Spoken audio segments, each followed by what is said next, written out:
V Mariboru vam je uspelo, ste zadovoljni? Ja, jaz sem zelo vesel.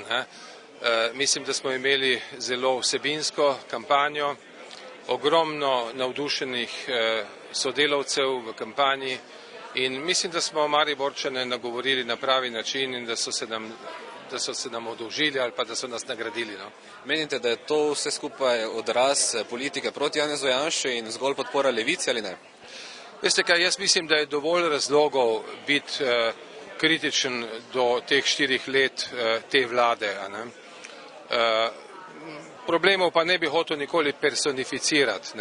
Mislim, da so ljudje hoteli zdaj po 4 letih nekaj drugega. Tako kot je bilo prav, da so pred 4 leti dali šanso spremembi, tako mislim je prav zdaj, da tisti, ki je to šanso slabo izkoristil, da je volitve izgubil. Vas lahko pričakujemo na zunanjem ministrstvu? O tem jaz danes ne bi govoril. Vse to se bo razčiščevalo in pogovarjalo v naslednjih dneh. Nisem prepričan, da je to moja največja želja v življenju.